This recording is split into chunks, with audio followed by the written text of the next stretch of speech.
भगवान श्री कृष्ण के अनेक रूप हैं। उन्होंने हर रूप में जिंदगी जीने के बारे में बताया है। कृष्ण कहते हैं, दूसरों से खुद की तुलना मत करो।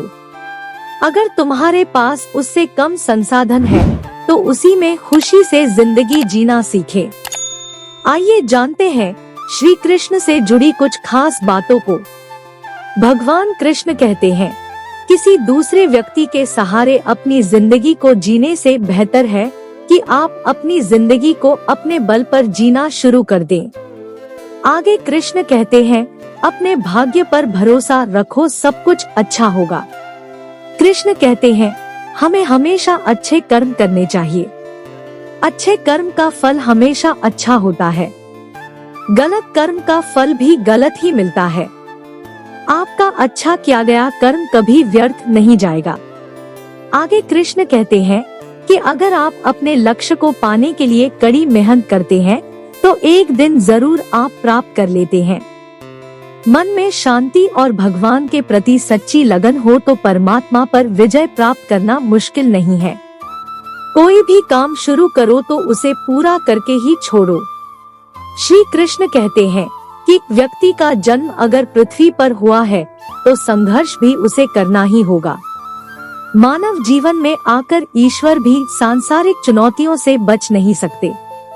ऐसे में परिस्थितियों से भागने के बजाय उसके सामने डटकर खड़े हो जाना चाहिए, क्योंकि कर्म करना ही मानव जीवन का पहला कर्तव्य है। कर्मों से ही परेशानियों को जीता जा सकता है। श्री कृष्ण का मानना है कि व्यक्ति को विजय हासिल करने के लिए स्वस्थ रहना जरूरी है, क्योंकि स्वस्थ शरीर से बल प्राप्त होता है और दिमाग भी विपरीत परिस्थितियों में तीव्रता से चलता है, जिसके कारण व्यक्ति हर लड़ाई में सफलता पाता है।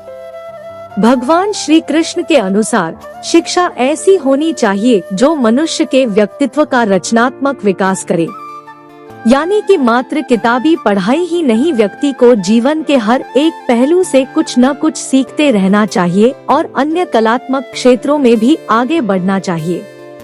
भगवान श्री कृष्ण ने जीवन भर कभी उन लोगों का साथ नहीं छोड़ा जिनको मन से अपना माना। रिश्तों के लिए कृष्ण ने कई लड़ाइयाँ लड़ी एवं रिश्तों से ही कई लड़ाइयाँ जीती। उनकी यही बातें इस बात का संकेत है कि सांसारिक इंसान की सबसे बड़ी धरोहर रिश्ते ही है। कृष्ण ने महाभारत युद्ध के पहले शांति से समझौता करने के लिए पांडवों और कौरवों के बीच मध्यस्थता की। हालांकि दोनों ही पक्ष युद्ध लड़ने के लिए आतुर थे, लेकिन कृष्ण ने हमेशा चाहा कि कैसे भी युद्ध टल जाए। झगड़ों से कभी समस्याओं का समाधान नहीं होता है। शांति के मार्ग पर चलकर ही समाज का रचनात्मक विकास हो सकता है। कृष्ण ने समाज की शांति से मन की शांति तक दुनिया को ये समझाया कि कोई भी परेशानी तब तक मिट नहीं सकती जब तक वहाँ शांति ना हो, फिर चाहे वो समाज हो या हमारा खुद का मन। गीता ग्रंथ का ज्ञान हर मनुष्य के लिए जरूरी है। यह मनुष्य के जीवन के तत्वों और धर्म के महत्व को समझाता है। इसमें भगवान कृष्ण के दिए हुए उपदेश हैं जो उन्होंने अर्जुन को दिए थे। गीता में श्री कृष्ण ने कहा है कि समय कभी एक जैसा नहीं रहता है, यह हमेशा ही बदलता रहता है, इसलिए हमें कभी भी एक परिस्थिति में नहीं रहना चाहिए। जो लोग दूसरों को बेवजह रुलाते हैं उन्हें भी आगे चलकर रोना पड़ता है। जो लोग दूसरों को दुख देते हैं उन्हें भी अपने जीवन में आगे चलकर दुख भोगना पड़ता है। गीता में श्री कृष्ण ने बुद्धिमान व्यक्ति की पहचान बताई है। गीता के अनुसार सबसे समझदार और स्थिर बुद्धि वाला व्यक्ति वही होता है जो सफलता मिलने पर अहंकार में नहीं करता है और विफलता मिलने पर गम में नहीं डूब जाता।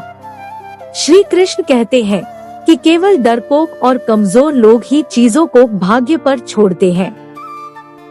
वहीं जो लोग मजबूत और खुद पर भरोसा करने वाले होते हैं वे कभी भी नियति या भाग्य पर निर्भर नहीं रहते हैं। गीता के अनुसार कभी भी सिर्फ दिखावे के लिए अच्छा नहीं बनना चाहिए, क्योंकि परमात्मा से कुछ भी नहीं छिपा है। वो आपको बाहर से नहीं बल्कि भीतर से भी जानता है। इसलिए कोई भी बदलाव पूरी तरह से स्वयं के लिए होना चाहिए। श्री कृष्ण के कहते हैं कि आप खुश हैं या दुखी, यह दोनों आपके विचारों पर निर्भर है। अगर आप प्रसन्न रहना चाहते हैं तो आप हर हाल में प्रसन्न ही रहेंगे, लेकिन अगर आप बार बार नकारात्मक विचार लाएंगे तो आप दुखी ही होंगे। विचार ही हर व्यक्ति का शत्रु और मित्र होता है। श्री कृष्ण कहते हैं, किसी के साथ चलने से ना तो कोई खुशी मिलती है और ना ही लक्ष्य, इसलिए मनुष्य को सदैव अपने कर्मों पर विश्वास करते हुए अकेले चलते रहना चाहिए। गीता में श्री कृष्ण ने कर्मयोग, भक्ति योग और ज्ञानयोग को ही कल्याण का प्रमुख साधन बताया है। कर्म के प्रवाह से संबंध का टूट जाना ही जीवन का लक्ष्य है और यह लक्ष्य उपर्युक्त तीनों मार्गों से प्राप्त हो सकता है।